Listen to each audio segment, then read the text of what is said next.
Pemirsa, kembali di Prime Show with Ira Kusno. Dan saat ini saya masih terhubung dengan Gus Miftah.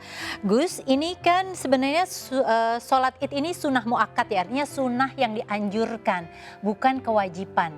Tetapi situasinya apalagi saat ini pandemi begitu.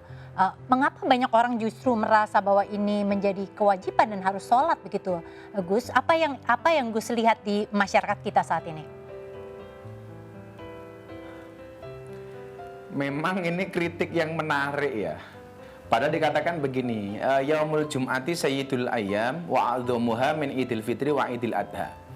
Hari Jumat itu merupakan hari yang paling mulia, tuannya hari, dan kemuliaannya melebihi Idul Fitri dan Idul Adha. Maka sholat Jumat itu hukumnya wajib, sholat id baik Idul Adha maupun Idul Fitri hukumnya sunnah. Lalu lucunya orang Indonesia itu lebih bersemangat ketika melaksanakan yang sunnah dibandingkan yang wajib. Karena yang wajib seminggu sekali, yang sunnah ini setahun sekali. Setahun 2 kali Idul Adha dan Idul Fitri. Maka di situasi seperti ini saya pikir ya kita nggak perlu euforia berlebihan lah. Kalau memang di tempat kita zona merah, ya tetap kita laksanakan sholat id. Tapi tidak harus berjamaah, tidak harus bergerombol, tidak harus di masjid, tidak harus di lapangan.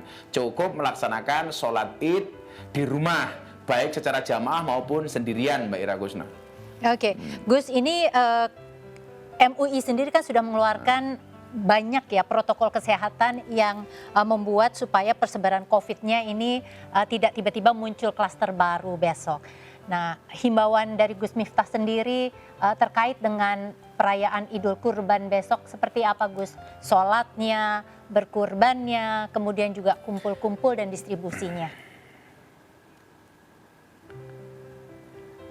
Yang pertama pengen saya sampaikan, orang yang akan mampu melewati masa pandemi seperti sekarang ini bukanlah orang yang kuat, bukanlah orang yang paling kaya ataupun yang paling pintar, namun yang paling mampu beradaptasi dengan perubahan.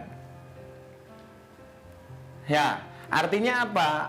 Kan ada kondisi-kondisi baru yang sebelumnya belum pernah kita lakukan di tahun-tahun sebelumnya. Hari ini akan kita jalani.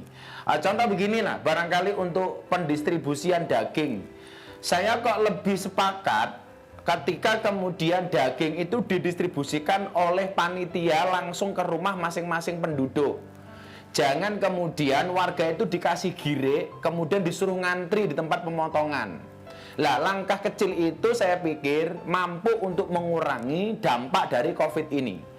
Nggak perlu kita euforia, apalagi yang korban tidak menggunakan panitia di masjid, korban pribadi itu kita potong di rumah, kemudian orang disuruh ngantri untuk ngambil daging di tempat kita. Cara yang paling bijak menurut saya kita bagi saja, Mbak, gitu loh. Untuk soal yang silaturahmi dan sebagainya, supaya masyarakat itu sendiri juga patuh terhadap imbauan pemerintah, apa yang mau Gus sampaikan? Contohnya begini, apa bedanya Idul Fitri dan Idul Adha? Idul Fitri itu melaksanakan takbirannya itu cuman semalam tok. Dari terbenamnya matahari di hari terakhir bulan puasa sampai kemudian sholat Idul Fitri. Lah, ini Idul Adha ini lebih luasa. Dari terbenamnya matahari hari ini ketika kita puasa Arafah, kemudian hari raya besok plus 3 hari tasyrik. Artinya ini banyak waktu untuk kita mengumandangkan takbir. Mengumandangkan takbir dari rumah masing-masing dan lain sebagainya. Maka menurut saya menghindari madorot itu saya pikir lebih diutamakan, Mbak ya, supaya kemudian tidak menjadi klaster baru. Kalau kemudian ini kita anggap sebagai sebuah ujian, yuk kita belajar dari pengorbanan Nabi Ibrahim. Saya tadi malam bersama Mbak PSK di lokalisasi Sarkem, saya mengatakan begini, tidak ada seorang pun yang lahir di dunia ini tanpa diuji oleh Allah. Cuman barangkali bentuknya berbeda-beda. Ya, Nabi Ibrahim diuji, nikah sekian lama tidak punya anak. Nah, kita sekarang juga diuji dengan kondisi harus berhari raya tapi di saat pandemi. Iya, Gus Miftah, terima kasih sudah bersama kami di Prime Show with Ira Kusno malam ini.